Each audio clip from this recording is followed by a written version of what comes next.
Hello everyone. Today I will explain you the remaining topics of the chapter, that is socialism in Europe and Russian revolution. Okay, I hope you all have seen the previous video in which we cover some important topics, that is the social change, in which we have read about the liberals, radicals and the conservatives.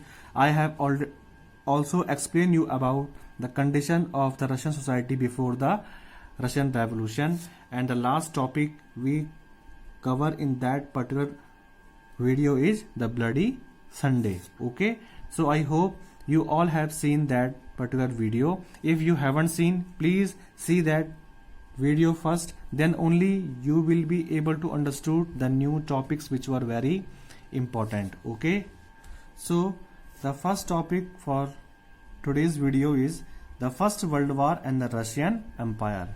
Students, the First World War started in 1914. Okay, this war was fought between the Allies countries and the Central Powers. The Allies countries include America, Britain, France, USA and Russia also. Okay, means Russia fought the war from the Allies side. Okay, and the Allies countries, they were fought the war against the Central Power, that is Germany, Austria-Hungary and Turkey. Okay, so in Russia the war was initially very popular, as in the beginning of the war Russia got a little bit success, but later the support for war in Russia grew very thin as the anti-German sentiments ran high. Russia lost badly in Germany and Austria.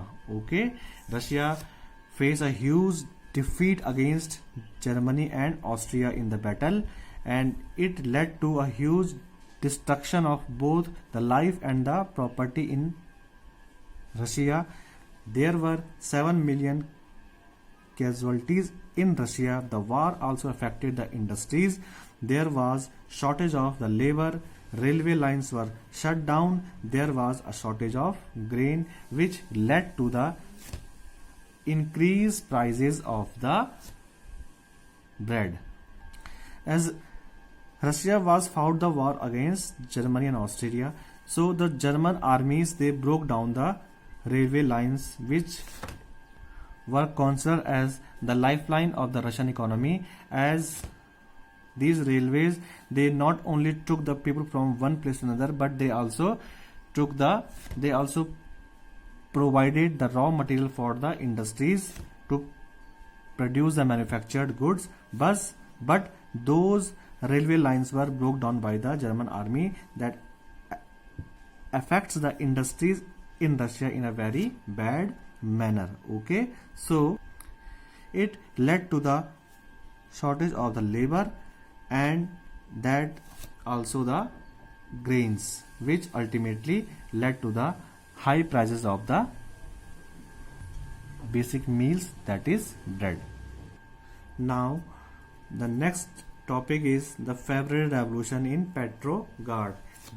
This is an important topic of this chapter, the February Revolution. Okay, so if you having the NCERT book, please see these topics in your books also, and you can see the notes also which I have provided you.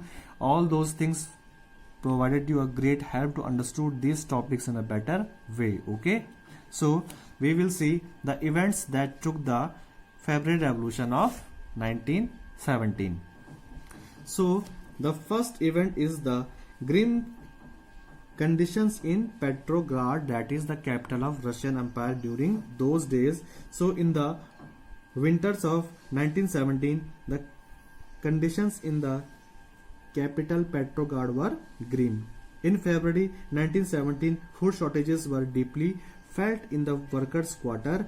The winters were very cold and there had been exceptional frost and heavy snow, which make the conditions of the workers even more worse. As I have already told you that Tsar Nicholas was the ruler of Russian Empire during the First World War and the Russian Revolution. So he never paid attention towards the people or the workers. So the people in Russia, they live a very miserable life, which took the February Revolution of 1917. Okay, so the first point is, I have already explained you that in the winters of 1917, conditions in the Petrograd were very grim, and there was food shortages in the workers' quarters. They face huge problems. So in response of this, on 22 Feb, a lockdown took place in a factory, and the workers of 50 other factories, they also joined the strike in support of the workers. Okay, means there was a lockdown took place at a factory in Petrograd.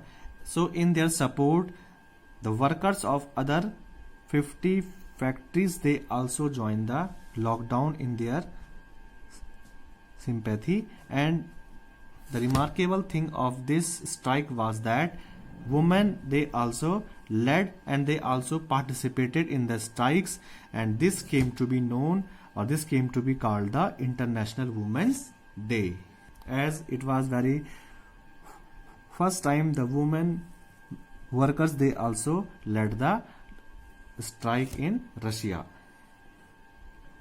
So in their response, the government imposed the curfew. Okay, as the quarters of the fashionable areas and the official buildings were surrounded by the workers, so to provide them to enter into the government buildings or the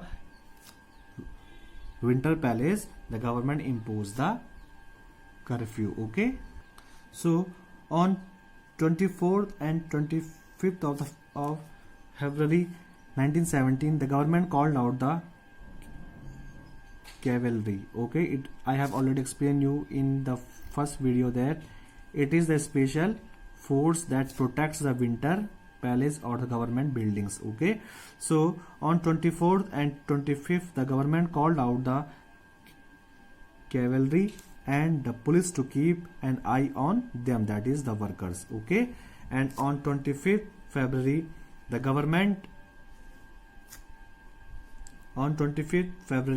government suspended the Duma, that I have already explained you in the first video, that is the Duma is the parliament. Duma was the parliament of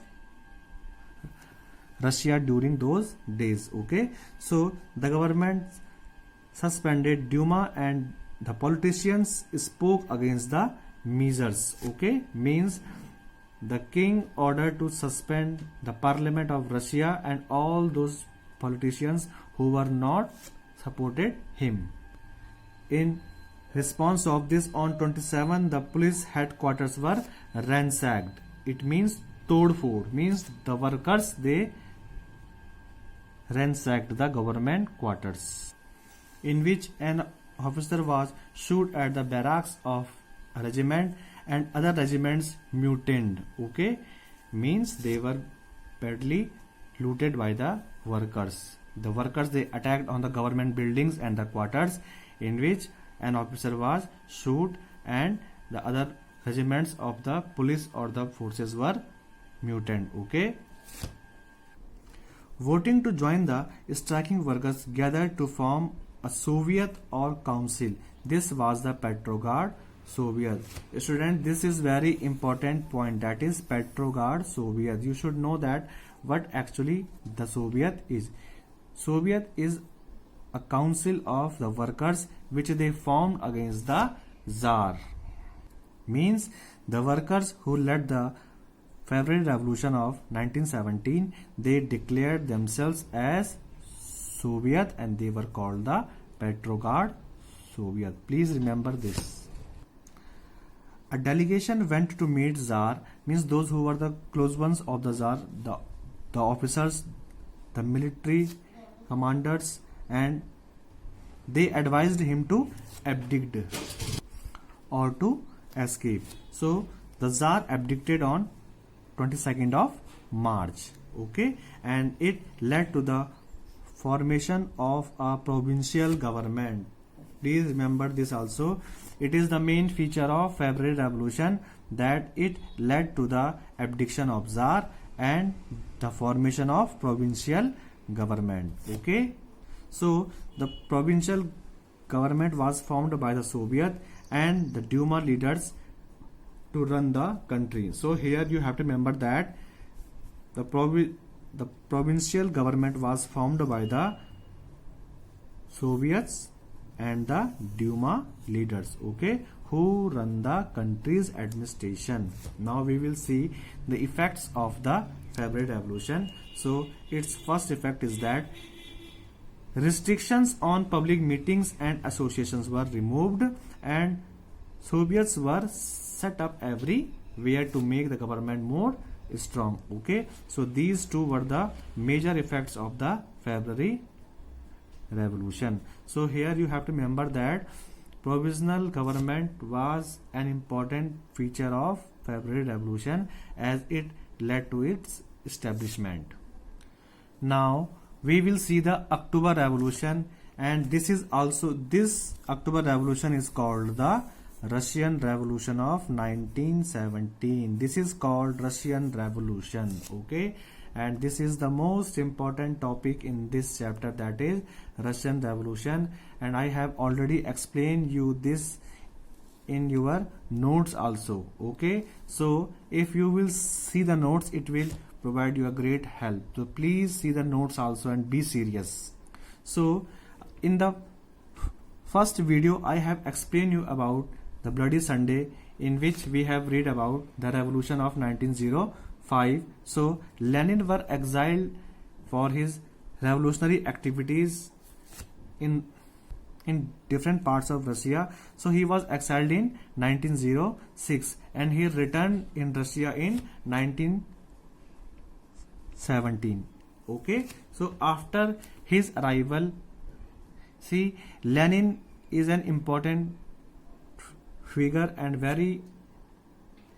he was a great revolutionary and a leader of Russian Revolution. Okay, so he returned from exile in 1970, and after his return he put forward his three major demands before the government, that is nationalization of the bank, land to the tillers, and withdrawal of Russia from the war.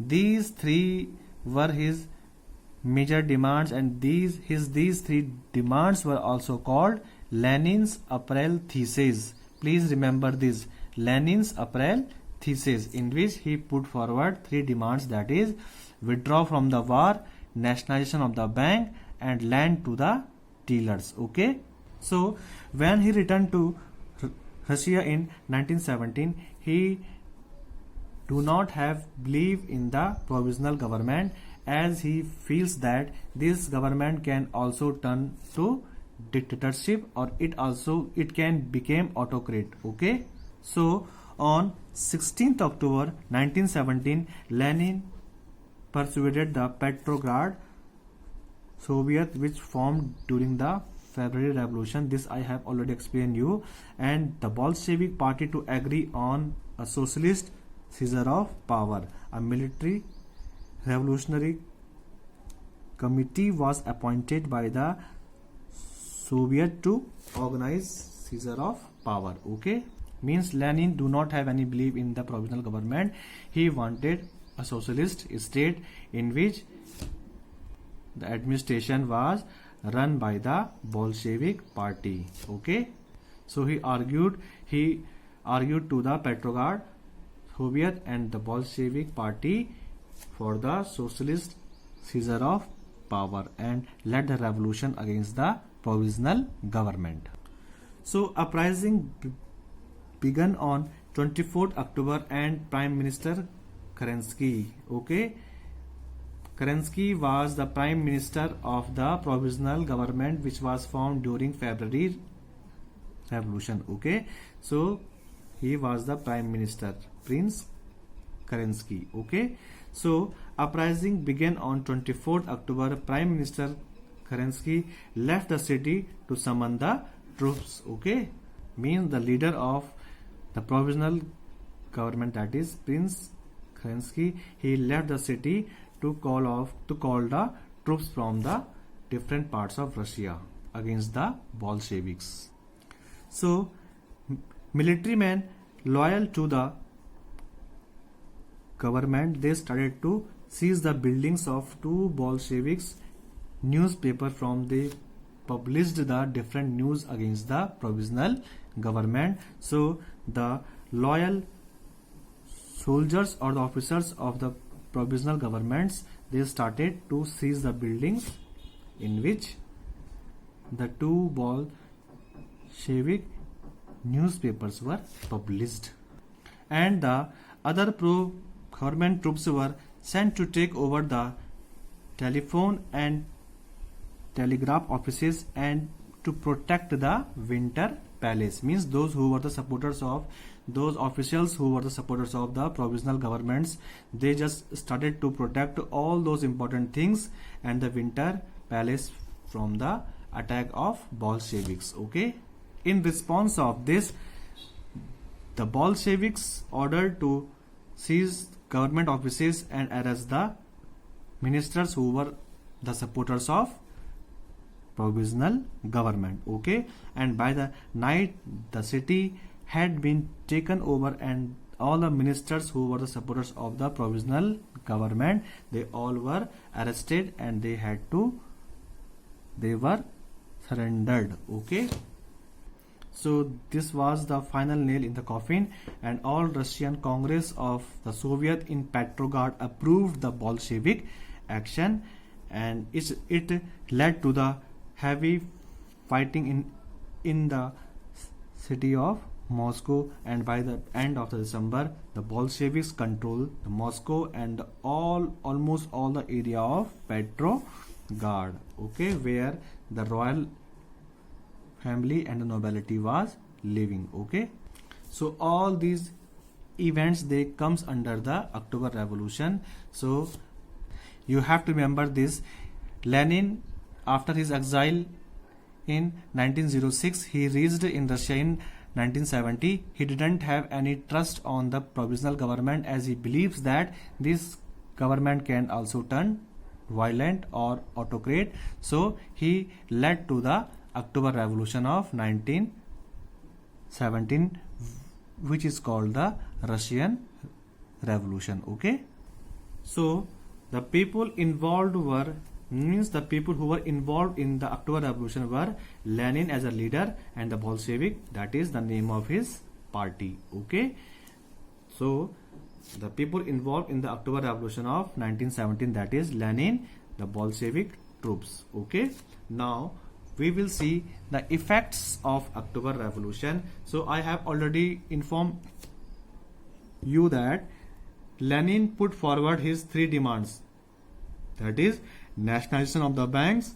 land to the dealers, and withdraw from the war. So when the Bolsheviks, they started to control, the industries and the banks were nationalized, land was declared as the social property, and the peasants were allowed to seize the land of the nobility. Use of titles were totally banned, and new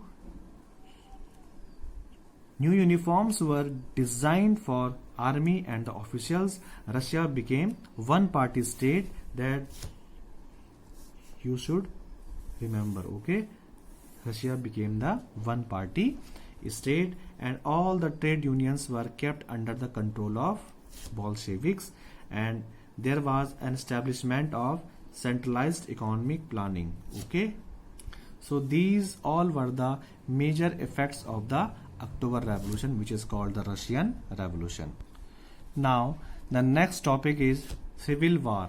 Okay, now we just try to see that why there is a civil war in Russia. Okay, so after capturing the powers in their hand, the Bolsheviks ordered the land redistribution. The Russian army began to break up, Non-Bolsheviks means those who were not the supporters of Bolsheviks, like the socialists, liberals, and the supporters of autocracy. They all were against the Bolsheviks. Okay, socialists, liberals, and the supporters of autocracy. Okay, they all condemned the Bolsheviks uprising, and they were supported by the French, American, British, and Japanese troops. As Russia is going towards the communist form of government, so all these countries, they doesn't want the spread of communism in Europe. So they all means liberals, autocratic means those who were the supporters of autocracy, and the socialists, they all were supported by the troops of French, America, British, and Japan. Okay, so they all fought a war with Bolsheviks. Okay, it led to the civil war in Russia. Means the civil war took place between the Bolsheviks and the socialists, liberals, and the supporters of autocracy, and they all were supported by these. So it took a civil war in Russia. Now the next point is the Bolsheviks. The next point is making of the socialist society. So the Bolsheviks kept industries and the banks nationalized during the civil war also. Means they reject all the demands of the liberals and the supporters of autocracy, and they keep the banks nationalized, they keep the industries nationalized. So a process of centralized planning was introduced, and rapid construction and industries was started. Means rapid construction and the process of industrialization was started in Russia. So this is the last and important topic of your chapter, that is collectivization, Stalin and his policy of collectivization. So students, the collectivization policy was introduced by Stalin. His full name was Joseph Stalin, who came to power after the death of Lenin. Means after the death of Lenin, he became the ruler of Russia. Okay, Joseph Stalin, and he introduced the policy of collectivization. Now I will explain you what actually the collectivization is. Okay, so it was argued that the grain shortages was partly due to the small size of land holdings. So to develop the farms and run them along with the industrial lines with the machinery, it was important to eliminate the kulaks. So here kulaks, this is a term, it can be a 1 marks question for you. You should know that who were the kulaks, as I have explained this in your notes also, but you have to remember this. Kulaks, they were the rich farmers. Okay, kulaks were the rich farmers in Russia. Okay, so Stalin believed that rich peasants and the traders, they stocked the supplies of the grain to create storage. Okay, so hence he started the process of collectivization, under which he along with his government forced all the peasants to cultivate in the collective farms. Okay, that is known as kulaks, and peasants work on the land and the coal's profit was shared. Enraged peasants resisted the authorities and destroyed their livestock between 1929 and in 1931 the number of cattle fell down by 1/3. Okay, means under the policy of collectivization, Stalin's government, they took and they confiscated all the land from the big farmers and the peasants, and they declared all that land as a property of the government, and they started the collective farm system on that government, and whatever the production is there, that those grains were sold at a price which were fixed by the government. So all these steps taken by the Stalin to provide the essential grains and to lower down the prices of the essential food grains, all these came to be known as his policy of collectivization. Okay, so students, in this chapter we have read about the expansion of the socialism in Russia, in which we have read different points. Let me remind you one thing: October Revolution, February Revolution, causes of the Russian Revolution. These are some important topics of this chapter. So please, you just see both the videos. It will help you a lot to understood all these topics, and see the notes which I have already provided you. Okay, please be regular and do your work properly. Okay, otherwise you will face huge problems when the school will reopens, as I will not repeat these topics in the classroom again. So see both the videos, and if you will have any problem, please ask me. Thank you.